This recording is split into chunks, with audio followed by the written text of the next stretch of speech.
आज की अपनी इस वीडियो में हम जानेंगे चीनी कैसे बनती है। स्वागत है दोस्तों एक बार फिर से आप सबका आपके अपने YouTube चैनल फैक्ट मूलीज पर। दोस्तों क्या आप जानते हैं कि हम जब भी कोई मीठी चीज खाते हैं तो तब हमारे दिमाग के खुश रहने वाले हार्मोन्स जिन्हें डोपामाइन कहते हैं वो एक्टिव हो जाते हैं और इस दुनिया में शायद ही कोई ऐसा शख्स होगा जिसे मीठा पसंद ना हो, क्योंकि थोड़ा बहुत ही सही हम सभी मीठे के दीवाने हैं। सुबह की चाय की प्याली से लेकर इन रंग बिरंगी मिठाइयों तक ऐसी कई मीठी चीजें हैं जो हम जैसे आम लोगों की कमजोरी है। दोस्तों वैसे तो हम सभी जानते हैं कि चीनी को गन्ने से बनाया जाता है, लेकिन क्या आप जानते हैं कि गन्ने के खेत से आपके घर जो दानेदार सफेद चीनी पहुंचती है उसे बनाने का प्रोसेस क्या है? अगर नहीं तो आज की इस वीडियो को पूरा देखें, मिलकर जानेंगे मिल में चीनी के बनने की पूरी प्रक्रिया। लेकिन दोस्तों इससे पहले कि हम एक शुगर मिल की सैर पर चले, आपको बता दें कि ब्राजील के बाद दुनिया भर में सबसे ज्यादा चीनी का उत्पादन हमारे देश भारत में ही होता है। हमारे देश में चीनी सरकारी और निजी चीनी मिलों के अलावा छोटे कोल्हुओं पर भी बनती है, लेकिन चीनी बनाने का बड़ा काम निजी चीनी मिलों के पास ही है। और यहाँ बात है कि चीनी बनाने की प्रक्रिया की तो सबसे पहले गन्नों को खेतों से काटकर शुगर मिल तक लाया जाता है, क्योंकि चीनी अधिकतर गन्ने से ही बनाई जाती है। हालांकि चीनी बनाने के लिए गन्ने के अलावा शकरकंद का भी इस्तेमाल किया जाता है, लेकिन दोस्तों शकरकंद का इस्तेमाल बहुत ही कम जगहों पर होता है, क्योंकि ज्यादा मात्रा में चीनी बनानी है तो गन्ने का ही इस्तेमाल करना फायदेमंद रहता है। किसान के खेत से गन्ना वजन होने के बाद ट्रक और ट्रैक्टरों से चीनी मिल के एक एरिया तक पहुंचाया जाता है, जहां एक मशीन के जरिए इन्हें छोटे छोटे टुकड़ों में काट दिया जाता है। दोस्तों गन्नों को छोटे छोटे साइज में काटने के बाद इन्हें धोया जाता है, और जब गन्ने पूरी तरह से साफ हो जाते हैं तो फिर शुरू होती है गन्ने से रस निकालने की प्रक्रिया,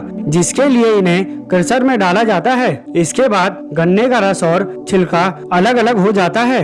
दोस्तों गन्ने के रस निकलने के दौरान ही उसे साथ ही साथ भाप से गर्म भी किया जाता है। इसके साथ ही यहाँ पर बड़े बड़े चुंबकों की मदद से गन्ने के रस में मिले लोहे जैसे ठोस पदार्थ उनको अलग कर लिया जाता है। गन्ने के इस जूस में शुरू से ही गर्म भाप इसलिए मिलाई जाती है ताकि इसमें किसी भी तरह का फंगस न लग पाए। साथ ही वो जूस को पहले से गाढ़ा और एक सीरा जैसा बनाने में मदद करता है। आपको बता दें कि इन गन्ने के छिलकों में काफी मात्रा में शुगर होता है, जो कि काफी ज्वलनशील होते हैं, और यही कारण है कि इन फैक्ट्रियों में ईंधन के तौर पर किसी दूसरे ईंधन का इस्तेमाल बहुत कम होता है। वो गन्ने के इन्हीं छिलकों को जलाकर गर्म करने का काम करते हैं। दोस्तों ये इतना पावरफुल ईंधन है कि शुगर इंडस्ट्री की तमाम जरूरतों को इसी की मदद से पूरा कर लिया जाता है। गन्ने के छिलके और उसके रस को अलग करने के लिए जो मशीन इस्तेमाल होती है उसे मिल हाउस कहते हैं। दोस्तों मिल हाउस से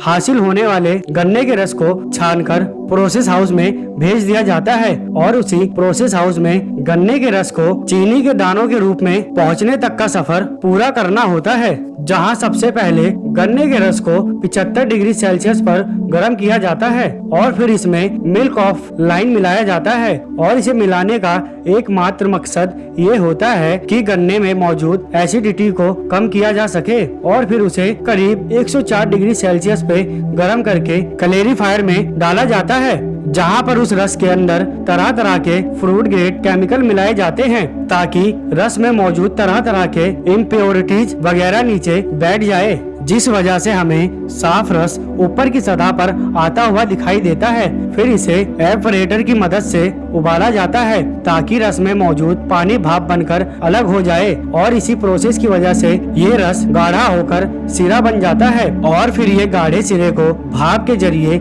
गर्म करके चीनी के खांड दाने यानी कि रॉ शुगर क्रिस्टल बनाए जाते हैं। और जब ये रॉ शुगर तैयार हो जाते हैं तो इसका कुछ हिस्सा रख लिया जाता है, क्योंकि इसे मिश्री बनाने वाले लोग खरीद लेते हैं। वहीं दोस्तों हम आपको बताना चाहेंगे कि रॉ शुगर से बतासे भी बनाए जाते हैं। लेकिन अब बात करते हैं चीनी कैसे बनती है। उसके लिए दोस्तों रो शुगर को सिरे से अलग करने के लिए एक खास तरह की छन्नी से गुजारा जाता है, जहां देसी चीनी और सिरे को अलग कर दिया जाता है। दोस्तों उस सिरे को मोलासस कहते हैं और इसे कई तरह के प्रोसेस से गुजार कर कई ग्रेड की चीनी बनाई जाती है। इसके बाद हमारी और आप सबकी प्यारी चीनी बनकर तैयार हो जाती है और आखिर में जो मोलासस बचता है उसे फाइनल मोलासस कहते हैं और ये शुगर इंडस्ट्री के लिए बाई प्रोडक्ट होता है। तो दोस्तों आप समझ गए होंगे कि किस तरह से खेतों में लगे गन्ने से लेकर चीनी के दानों का ये सफर अलग अलग प्रोसेस से होकर गुजरता है। बाकी आपका इसके बारे में क्या कहना है हमें कमेंट करके बताइए। तो दोस्तों आज की वीडियो में बस इतना ही। अगर आप सबको हमारी ये वीडियो पसंद आई तो इसे एक लाइक दें, साथ ही अपने दोस्तों के साथ हमारी इस वीडियो को शेयर करें। वहीं जाते जाते हमारे इस चैनल फैक्ट मूलीज को सब्सक्राइब कर लें, साथ ही बेल आइकन दबा लें ताकि नई वीडियो की सारी अपडेट आप तक तुरंत पहुंचती रहे। हम मिलेंगे और किसी नई वीडियो के साथ, तब तक के लिए नमस्कार। वीडियो देखने के लिए थैंक्स।